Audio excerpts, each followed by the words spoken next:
आपकी एक सब्सक्रिप्शन हमें बेहतरीन वीडियोस बनाने का हौसला देती है। चैनल को सब्सक्राइब करें और बेल आइकन भी साथ दबा दें।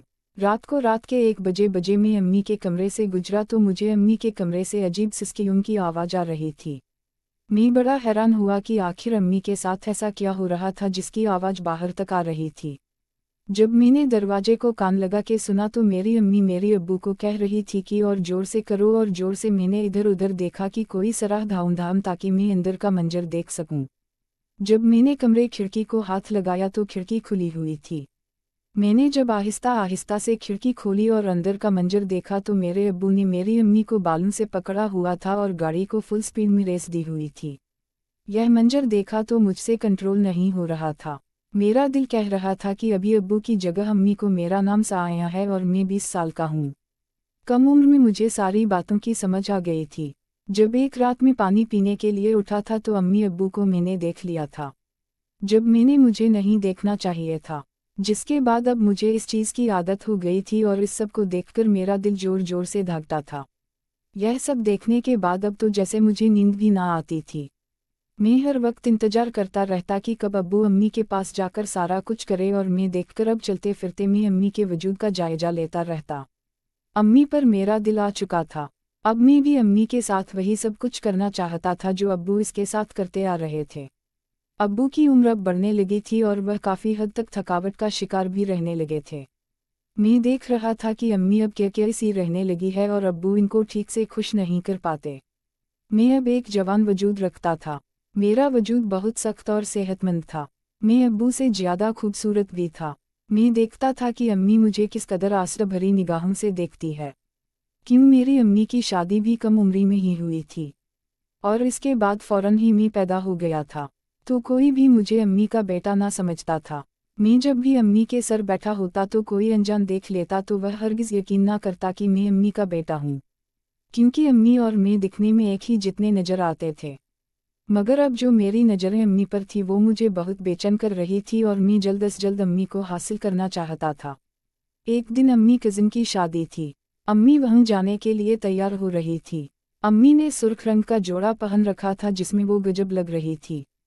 हमें इतने अरसे बाद बहुत अच्छी तरह तैयार हुई थी और खुद को वक्त दिया था। अभी जाने में थोड़ा वक्त बाकी था। मैं मोबाइल के बहाने वहीं सोफे पर बैठा हुआ था।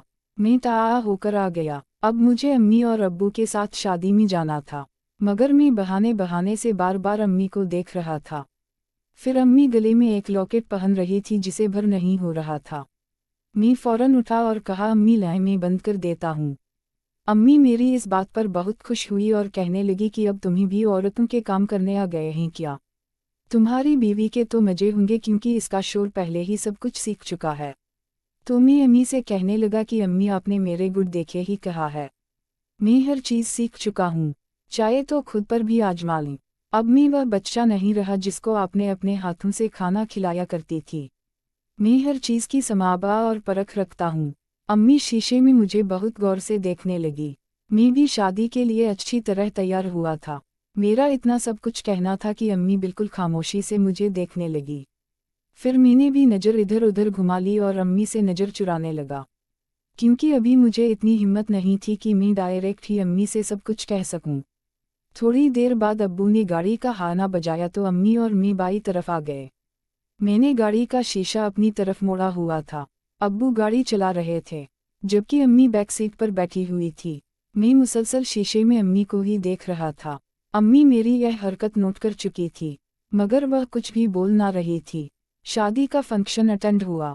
देर रात हम लोग घर आ गए। अब्बू आकर ही सो चुके थे। मैं बाहर से कानों में ईयरफोन लगाकर फ़ोन में गाने सुन रहा था और वॉक कर रहा था। तभी अचानक अम्मी बाहर आई और मुझे इस तरह देखकर हैरान हुई और कहने लगी, सलमान अभी तक तुम सोए नहीं हो, इस वक्त तक क्यों जाग रहे हो? फिर मैंने अम्मी से कहने लगा, अम्मी क्या करूं?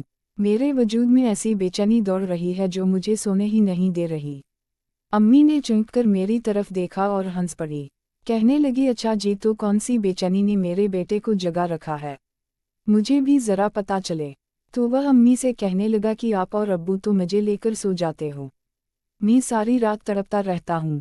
अम्मी ने इतनी खुली डुली बात सुनकर मुझे हैरानी से देखा। फिर कहने लगी अच्छा तो अब मेरे बेटे को भी एक अद बीवी चाहिए।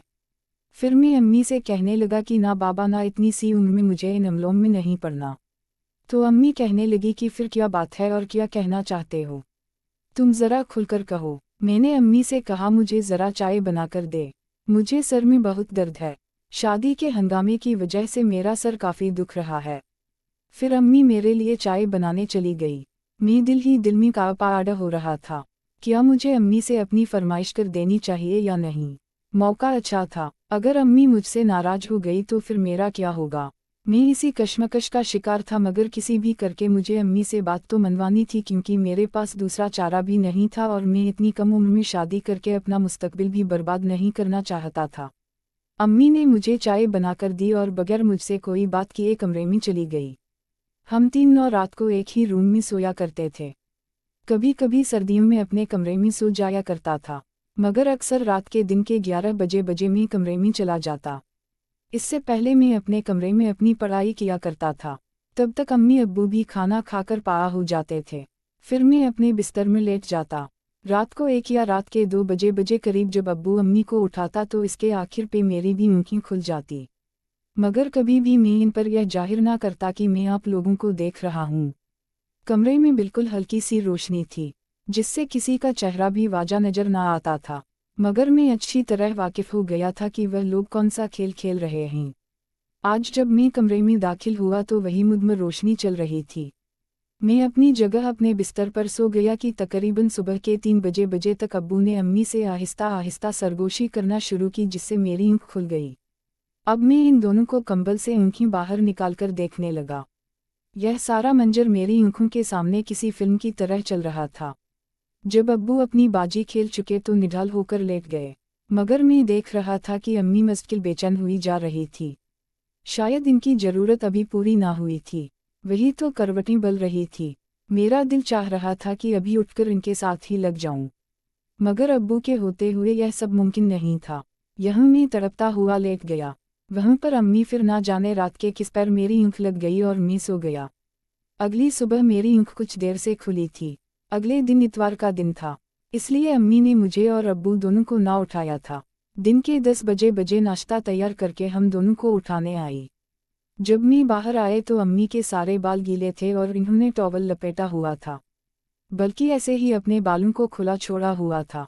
इनके बालों से गिरता पानी कपड़ों पर गिर रहा था, जो कपड़ों को भी गीला कर रहा था।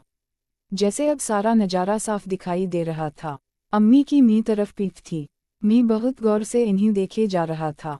तभी अचानक अम्मी पलटी तो मैंने फ़ौरन अपनी नज़रें झुका ली और हम लेट खाना खाने लगे। नाश्ता करने के बाद अम्मी से कहने लगी जो मैंने तुमसे काम बोला था वो तुमने किया। तो अम्मी मायूसी से इनकी तरफ देखने लगी और कहने लगी मैं इतने दिन किस तरह आपके बगैर रह गुजारा कर सकती हूँ। फिर मैं इनसे पूछने लगा कि अम्मी अब्बू कहाँ जा रहे हैं। तो अम्मी ने बताया कि तुम्हारे अब्बू लाहौर जा रहे हैं ऑफिस की ज़रूरी काम से 1 हफ्ते के लिए, फिर अगले त्योहार को ही वापस आना है। तो मैं खामोश हो गया। अम्मी ने अब्बू का बैग तैयार किया, कपड़े इन्होंने पहले ही इस्त्री करके रख दिए थे, ज़रूरत का सामान भी इनके बैग में डाला। तब भी अब्बू ने मुझे कहा कि मुझे स्टेशन तक छोड़कर आओ।